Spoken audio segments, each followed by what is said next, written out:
ഇനി നമുക്ക് ഡോക്യുമെൻ്റ് ക്ലാസ്സിനെ ഒന്ന് വിശദമായിട്ട് പരിചയപ്പെടാം. ഇപ്പോൾ നിലവിലുള്ള സാധനത്തിന് ഞാൻ ഒന്ന് കളയുന്നു. നമ്മളിവിടെ ഡോക്യുമെൻ്റ് ക്ലാസ് എന്ന് എഴുതിയാണ് തുടങ്ങുന്നത്. ആർട്ടിക്കിൾ എന്ന രൂപത്തിലാണ് തുടങ്ങിയത്. ആർട്ടിക്കിൾ മാത്രമല്ല, ബുക്ക് ഉണ്ട്. അതുപോലെ ഇപ്പോൾ ബുക്കാക്കി കഴിഞ്ഞാൽ നമുക്ക് പ്രത്യക്ഷത്തിൽ മാറ്റം മനസ്സിലാവില്ല. അത് ഒരുപാട് പേജുകളുണ്ടെങ്കിൽ ആ മാറ്റം മനസ്സിലാവും. പിന്നീട് പറഞ്ഞുതരാം. ബുക്ക്, ആർട്ടിക്കിൾ, അതുപോലെ തന്നെ റിപ്പോർട്ട്, അങ്ങനെ പല ഓപ്ഷൻ നമുക്കിവിടെ ഉണ്ട്.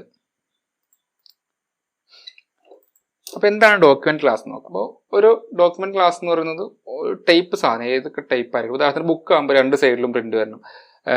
റിപ്പോർട്ട് ആകുമ്പോൾ ഒരു സൈഡിലെ പ്രിന്റ് വരാവും. അല്ലെങ്കിൽ അതിൻ്റെ ഹെഡിങ് വരുന്ന രീതി ഇങ്ങനെ, അങ്ങനെ പല പല കാര്യങ്ങളും ഡിഫോൾട്ട് ചെയ്ത് വെച്ച സാധനമാണ്. ഒരു ടെംപ്ലേറ്റ് ആണ്. അപ്പോൾ നമ്മളിവിടെ ആർട്ടിക്കിൾ എന്നുള്ള ടെംപ്ലേറ്റിൽ തന്നെ മൂവ് ചെയ്യാം. ഇവിടെ നമ്മൾ ആർട്ടിക്കിൾ എന്ന് മാത്രമേ പറഞ്ഞിട്ടുള്ളൂ. പക്ഷേ ഇതിൻ്റെ ഒരു ഫോർമാറ്റ് ഇങ്ങനെയല്ല. ഇതിൻ്റെ ഒരു ഫോർമാറ്റ് എന്ന് പറയുന്നത് ഡോക്യുമെന്റ് ക്ലാസ് എന്ന് എഴുതുന്നു, ഏത് ക്ലാസ് ആണെന്ന് കൊടുക്കുന്നു. അതിനൊപ്പം ചില ഓപ്ഷൻസും കൂടി കൊടുക്കാനുള്ള സംവിധാനമുണ്ട്. അപ്പോൾ അങ്ങനെ ബ്രാക്കറ്റിൽ നമുക്കിവിടെ ഓപ്ഷൻസ്, ഇതാണ് ഇതിൻ്റെ ഒരു ഫുൾ മെത്തേഡ്. അതായത് document class option article, document class options class.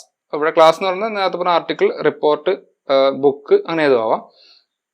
അവിടെ ഓപ്ഷൻസ് ഉണ്ട്. ഈ ഓപ്ഷൻ പ്രത്യേകം നിങ്ങൾ ഏത് പ്രോഗ്രാമിംഗ് ലാംഗ്വേജിലാണെങ്കിലും അല്ലെങ്കിൽ വേറെ ഏത് ഇതിലാണെങ്കിലും ഈ ബ്രാക്കറ്റിലിട്ട സ്ക്വയർ ബ്രാക്കറ്റിൽ കാണുന്നത് ഓപ്ഷൻസ് ആണ്. അതായത് അത് കൊടുത്തില്ലെങ്കിൽ സാധനം വർക്ക് ചെയ്യും. അത് നിർബന്ധമല്ല, നമുക്ക് ഓപ്ഷനിലാണ്. അപ്പോൾ ചില ഓപ്ഷൻസും കൂടി ഇതിന് കൂടെ പാസ് ചെയ്യാം. ആ ഓപ്ഷൻസ് ഏതൊക്കെയാണെന്ന് വെച്ച് കഴിഞ്ഞാൽ ഒരു ഡെമ്മി ടെക്സ്റ്റ് ഇട്ടിട്ടുണ്ട്. അപ്പോൾ ഇവിടെ ഡോക്യുമെന്റ് ക്ലാസ്സിൽ ഇപ്പോൾ അതിനൊന്നല്ല, 8 ആക്കി പെട്ടെന്ന് തിരിച്ചറിയാൻ വേണ്ടി 8 PT ആക്കുന്നു. ഒറ്റ ബ്രാക്കറ്റ് മതി. യെസ്, ഞങ്ങൾ റൺ ചെയ്യുന്നു. കണ്ടോ, അപ്പോൾ ഇതിൻ്റെ സൈസ് 8 പോയിന്റിലേക്ക് മാറി. അതുപോലെ മറ്റൊരു ഓപ്ഷൻ അതിൻ്റെ പേജ് സൈസ്, ഉദാഹരണത്തിന് A4 ആണ്. അപ്പോൾ A4 പേപ്പറിന് A4 പേപ്പർ എന്ന് കൊടുക്കാം. അപ്പോൾ അതിൻ്റെ സൈസ് A4 പേപ്പറിലേക്ക് മാറും. അല്ലെങ്കിൽ A5 പേപ്പർ ഉണ്ട്, ചെറുതായി ഇവിടെ നമുക്ക് പെട്ടെന്ന് മനസ്സിലാക്കാൻ കഴിയില്ല എങ്കിലും അങ്ങനെ മാറാം. നമ്മുടെ ഏത് പേപ്പറാണ് കൊടുക്കുന്നത് അതിലേക്ക് മാറാൻ പറ്റും. ഇതാണ് പേപ്പറിൻ്റെ സംഗതി. Letter paper, legal paper, executive paper, A4, A5, B5, ഇത്രയും ഓപ്ഷൻ ഉണ്ട്. ഇപ്പോൾ ലെറ്റർ പേപ്പർ എന്ന് പറഞ്ഞാൽ 11 × 8.15 ഇഞ്ചാണ്. A4 എന്ന് പറഞ്ഞാൽ 28.7 × 21. അപ്പോൾ അങ്ങനെ ഇതിലേത് ഓപ്ഷൻ വേണം. ഇപ്പോൾ ലീഗൽ പേപ്പർ ആണെങ്കിൽ ലീഗൽ പേപ്പർ എന്ന് നമുക്കവിടെ കൊടുക്കാം. ഇതേ സ്പെല്ലിങ്ങിൽ തന്നെ കൊടുക്കണം, എന്നാലത് കൃത്യമായിട്ട് വർക്ക് ചെയ്യുള്ളൂ. അപ്പോൾ ഈ ഓപ്ഷനകത്ത് നമുക്ക് കോം ഇട്ടുകൊണ്ട് എത്ര ഓപ്ഷൻ വേണമെങ്കിലും കൊടുക്കാം. അതുപോലെ പേജ് ഫോർമാറ്റ് ഉണ്ട്. ഇപ്പോൾ ഉദാഹരണത്തിന് നമ്മളിപ്പോൾ ഒരു വലിയ ടെക്സ്റ്റ്, ഞാൻ തൽക്കാലം വിക്കിപീഡിയയിൽ നിന്ന് കോപ്പി ചെയ്യാം. ഞാൻ വലിയൊരു ടെക്സ്റ്റ് ഇവിടെ പേസ്റ്റ് ചെയ്യുന്നു, എന്നിട്ടൊന്ന് റെൻഡർ ചെയ്യുന്നു. ഓക്കെ, അപ്പോൾ അതിങ്ങനെ ഇതിനകത്ത് മാർജിനൊക്കെ ഓട്ടോമാറ്റിക്കലി ഇപ്പോൾ നമ്മളിനി ഇപ്പോൾ ഇത് ലീഗൽ പേപ്പറാണ്. ഞാനിനി ഇതൊന്ന് A4 പേപ്പറാക്കി നോക്കാം.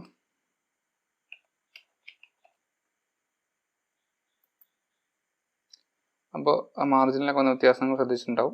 2 പേജിലാണ് ഇപ്പോൾ ഇത് കൊണ്ടത്. ഇനി അത് ഇങ്ങനെ നമുക്ക് മനസ്സിലാവുള്ളൂ. കണ്ടന്റ് ഇല്ലെങ്കിൽ ഇത് പേജ് മാറുന്ന മനസ്സിലാവില്ല. ഇനി ലീഗൽ പേപ്പർ ആകുമ്പോൾ ഇവിടെ എത്രയുണ്ട്, ലീഗൽ പേപ്പർ ആകുമ്പോൾ നോക്കിക്കോളൂ. അല്ല, ലീഗൽ പേപ്പർ നീണ്ട പേപ്പറാണ്, കുറച്ച് കുറഞ്ഞുകൂടെ കണ്ടത്. അപ്പോൾ ഇങ്ങനെ നമുക്ക് പേപ്പർ സൈസ് മാറ്റാം. അതുപോലെ തന്നെ ഫോണ്ട് സൈസ് മാറ്റാം. ഇനി മറ്റൊന്ന് കോളം. ഡിഫോൾട്ട് ഇത് 1 കോളത്തിലെ വരാം. അപ്പോൾ നമുക്ക് 2 കോളത്തിന് 2 കോളം ആക്കാം. അപ്പോൾ 2 കോളം ആക്കണമെങ്കിൽ നമുക്ക് അതിനൂടെ ഓപ്ഷൻ ഉണ്ട്. ഇതിന് അടുത്ത ഓപ്ഷനായിട്ടൊരു കോമ ഇട്ടിട്ട് 2 കോളം എന്ന് കൊടുത്തു കഴിഞ്ഞാൽ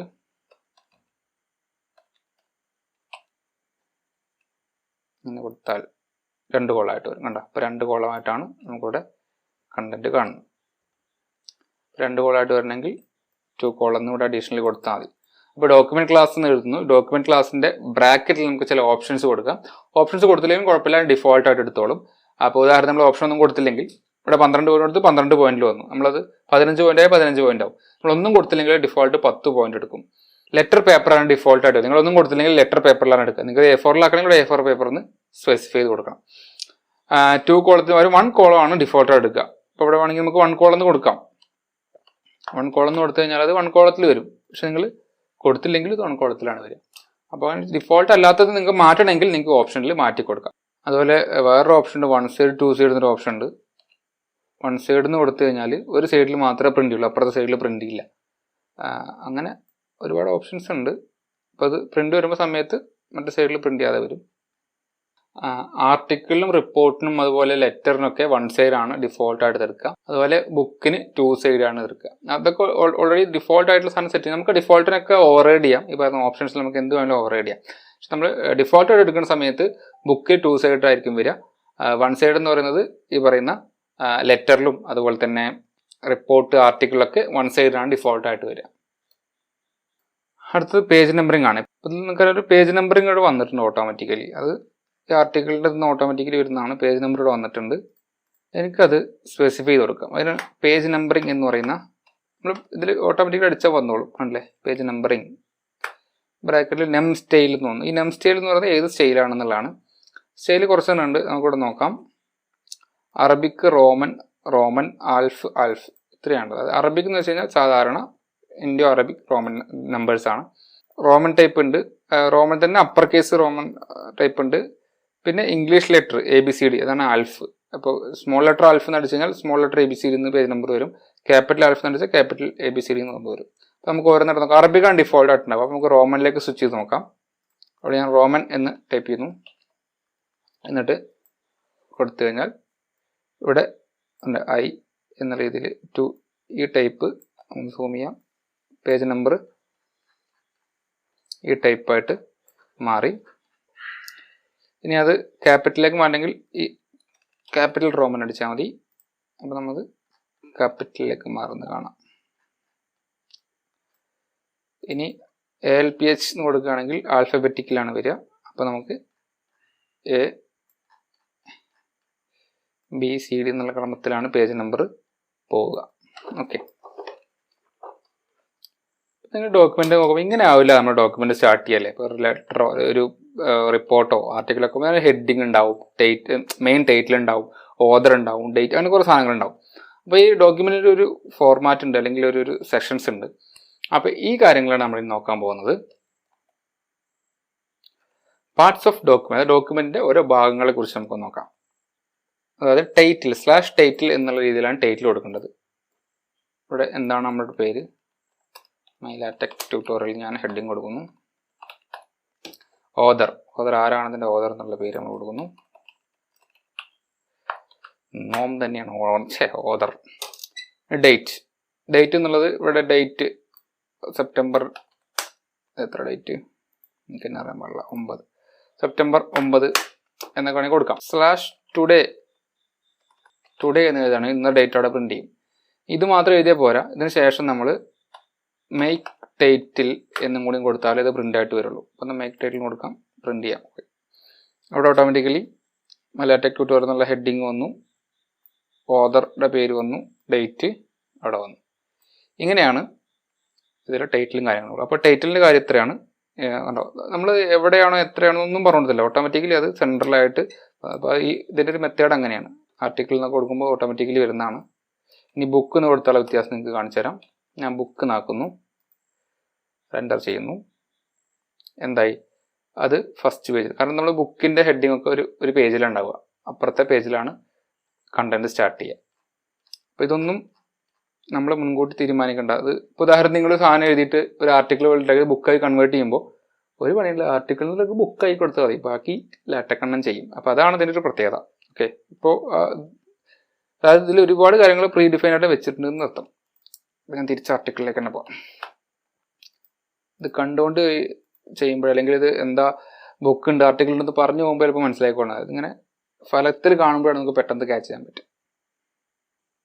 ഇത് നമുക്ക് അബ്സ്ട്രാക്ട് ചെയ്തെന്ന് വിചാരിച്ചു. അപ്പോൾ അബ്സ്ട്രാക്റ്റിനകത്ത് ഒരു ഓപ്ഷൻ ഉള്ളത് ബിഗിൻ അബ്സ്ട്രാക്ട് എന്നൊരു ഓപ്ഷൻ ഉണ്ട്. അപ്പോൾ ഇതിനകത്ത് തന്നെ ഞാൻ ഇവിടെ ബിഗിൻ എൻവയോൺമെന്റ് നെയിമിനോടെ അബ്സ്ട്രാക്ട്, ഞാൻ ഇവിടെ എത്ര ചെയ്യുന്നുള്ളൂ, അബ്സ്ട്രാക്ട് എന്ന് എഴുതി ഇങ്ങനെ സാധനം എഴുതി എൻ്റർ ചെയ്ത് കഴിഞ്ഞാൽ അല്ല അബ്സ്ട്രാക്ട് എന്ന് പറഞ്ഞ സാധനം അവിടെ വരും.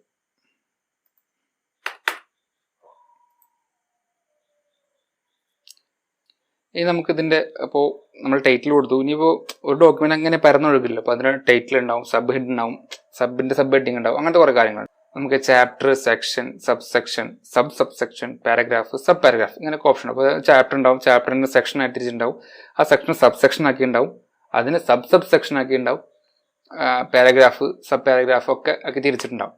അപ്പോൾ ഇതൊക്കെ എങ്ങനെ നമുക്ക് ചെയ്യാൻ നോക്കാം. ഈ ചാപ്റ്റർ എന്ന് പറയുന്നത് ആർട്ടിക്കിൾ ക്ലാസ്സിൽ വർക്ക് ചെയ്യില്ല. കാരണം ആർട്ടിക്കിളിനകത്ത് ചാപ്റ്റർ എന്നുള്ള ഒരു ഇതില്ലല്ലോ. അപ്പോൾ ബുക്കിനാണ് ചാപ്റ്റർ എന്നുള്ളത്.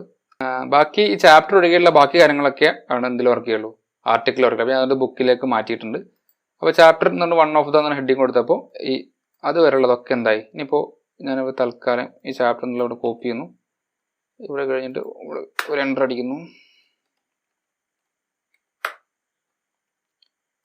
സെക്കൻഡ് ചാപ്റ്ററിന് പേര് കൊടുക്കാം.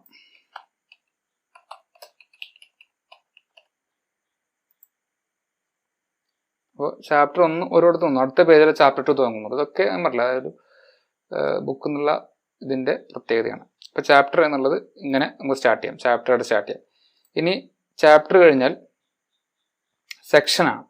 അപ്പോൾ ഒരു സെക്ഷനായിട്ട് നമുക്ക് ഡിവൈഡ് ചെയ്യാം. ഇപ്പോൾ ഇത്രയും കഴിഞ്ഞതിന് ശേഷം ഇപ്പോൾ ചാപ്റ്റർ കുറച്ചും കൂടി താഴേക്ക് ഉണ്ടാവും, കുറച്ച് വലിയ ചാപ്റ്റർ ആയിക്കോട്ടെ.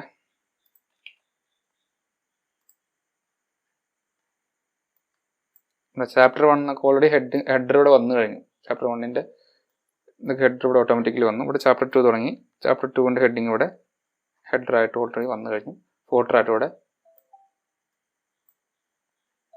പുസ്തകം ആയതുകൊണ്ട് തന്നെ പേജ് നമ്പറൊക്കെ മുകളിലേക്ക് വന്നിട്ടുണ്ട്. നേരത്തെ ആർട്ടിക്കിൾ ആക്കിയപ്പോൾ താഴെയായിരുന്നു. നമുക്ക് കസ്റ്റമൈസ് ചെയ്യാവുന്നതാണ്. ഓക്കെ, അപ്പോൾ ബുക്കാക്കിയപ്പോൾ ഇവിടെ ഇങ്ങനെ വന്നു, താഴെ ചാപ്റ്റർ 1 തുടങ്ങി. ഇനി ഞാൻ മുകളിലേക്ക് പോകുന്നു. ചാപ്റ്റർ 1 എന്ന് തുടങ്ങി സെക്ഷൻ ആക്കി തിരിക്കാം. അപ്പോൾ ഇതിനെ സെക്ഷൻ ആക്കി തിരിക്കണമെങ്കിൽ സെക്ഷൻ എന്ന് കൊടുക്കുന്നു. ആ സെക്ഷനൊരു ടൈറ്റിൽ കൊടുക്കുന്നു. സ്റ്റാർട്ടിങ് നമ്മളെന്താ വെച്ചാൽ അത് കൊടുക്കുക. അപ്പോൾ സെക്ഷൻ ഒരു പേര് കൊടുക്കുന്നു. അപ്പോൾ അത് 1.1 എന്ന് പറഞ്ഞിട്ട് ഇവിടെ സെക്ഷനായിട്ട് വന്നു. കണ്ടില്ല, നമ്പർ അവിടെ ഓട്ടോമാറ്റിക്കലി ഇവിടെ വന്നു. ഇനി ഇതിൻ്റെ സബ് സെക്ഷൻ ആണെന്ന് വിചാരിക്കുക. ഈ സെക്ഷൻ്റെ സബ് സെക്ഷനായിട്ട് ഞാൻ വേറെ സാധനം, ഇപ്പോൾ ഇത്രയും ഇവിടുന്ന് അങ്ങോട്ട് ഇതിൻ്റെ സബ് സെക്ഷൻ ആണെന്ന് വിചാരിക്കുക. അപ്പോൾ ഞാനിവിടെ സബ് സെക്ഷൻ, ഇതിൻ്റെ സബ് സെക്ഷൻ്റെ പേര് തൽക്കാലം സബ് സെക്ഷൻ തന്നെ കൊടുക്കാം. ഇനി ഇന്ന് റെൻഡർ ചെയ്താൽ 1.1, ഇത് 1.1.1 അതിന് സബ് സെക്ഷൻ എന്ന് മനസ്സിലാവുന്ന രീതിയിൽ. മാത്രമല്ല സ്റ്റാർട്ടിങ് എഴുതിയതും സബ് സെക്ഷൻ എഴുതിയുള്ള ഫോണ്ടിൻ്റെ വലിപ്പം ചെറിയ വ്യത്യാസങ്ങളൊക്കെ ഉണ്ട്. അപ്പം അങ്ങനെ സെക്ഷനാക്കിയും സബ് സെക്ഷനാക്കിയൊക്കെ തിരിക്കാൻ ഈ ഒരു കമാൻഡ് ഉപയോഗിച്ചിട്ട്.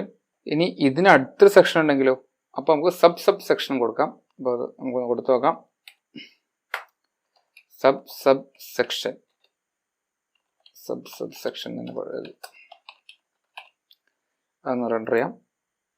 കണ്ട, അതിൻ്റെ ഉള്ളിലുള്ള ഒരു സബ് സെക്ഷൻ ആയിട്ട് വന്നു.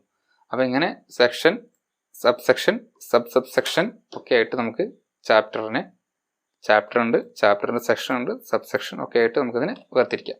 ഇനി ഒരു പാരഗ്രാഫാക്കി തിരിക്കാം. അപ്പോൾ ഞാനിവിടെ സെക്ഷനകത്ത് തന്നെ ഈ സബ് സെക്ഷനകത്ത് ഞാനൊരു പാരഗ്രാഫാക്കി തിരിക്കാൻ പോവാണ്. പാരഗ്രാഫ് എന്ന് ടൈപ്പ് ചെയ്യുമ്പോൾ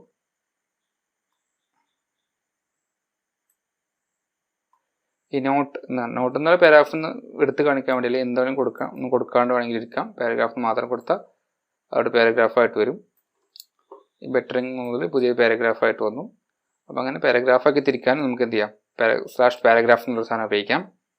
ഇനി അതിന് തന്നെ സബ് പാരഗ്രാഫായിട്ട് വേണമെങ്കിൽ പിന്നെ സബ് പാരഗ്രാഫ് എന്ന് പറഞ്ഞിട്ട് കൊടുക്കാം. അപ്പോൾ സോൾ മാച്ച് എന്നുള്ള സബ് പാരഗ്രാഫായിട്ട് വരും. ഈ പാരഗ്രാഫിന് സബ്ബായിട്ട് വരും. അതിന് വേണമെങ്കിൽ നമുക്കൊരു പേര് കൊടുത്തു കഴിഞ്ഞാൽ അതവിടെ കാണിക്കും എന്നതാണ് കാണിക്കുക. ഇപ്പോൾ ഈ സബ് പാരഗ്രാഫ് ആകുമ്പോഴുള്ള സംഗതി എന്താ വെച്ചാൽ ഇത്രേ ഉള്ളൂ. ഈ പാരഗ്രാഫിൻ്റെ അവിടെ ഒരു ഗ്യാപ്പേ ഉള്ളൂ, സബ് പാരഗ്രാഫിൻ്റെ അവിടെ കുറച്ചും കൂടി ഗ്യാപ്പ് ഉണ്ടാവും. ഞാൻ സബ് എന്നുള്ളത് കളഞ്ഞാൽ നിങ്ങൾക്ക് മനസ്സിലാവും. ഇവിടെ നോക്കിക്കഴിഞ്ഞാൽ ഒരു ഇൻഡൻറ്റേഷൻ ഉള്ളൂ, ഇവിടെ അത് ഒരു ഇൻഡൻറ്റേഷൻ അധികം ഉണ്ട്. സബ് പാരഗ്രാഫ് എന്ന് തിരിച്ചറിയാം. അതാണ് പാരഗ്രാഫും സബ് പാരഗ്രാഫും തമ്മിലുള്ള വ്യത്യാസം. ഇനി നമുക്കിതിൽ ബിബ്ലിയോഗ്രഫി, അതുപോലെ തന്നെ മാത്തമാറ്റിക്സ് ഇക്വേഷൻസ്, അങ്ങനത്തെ ഒരുപാട് കാര്യങ്ങൾ, ടേബിൾ, അങ്ങനെ പല കാര്യങ്ങളും ഇനി നമുക്ക് വരാനുണ്ട്. അപ്പോൾ എന്തായാലും അടുത്ത എപ്പിസോഡിൽ കാണുന്നവരെ ബൈ.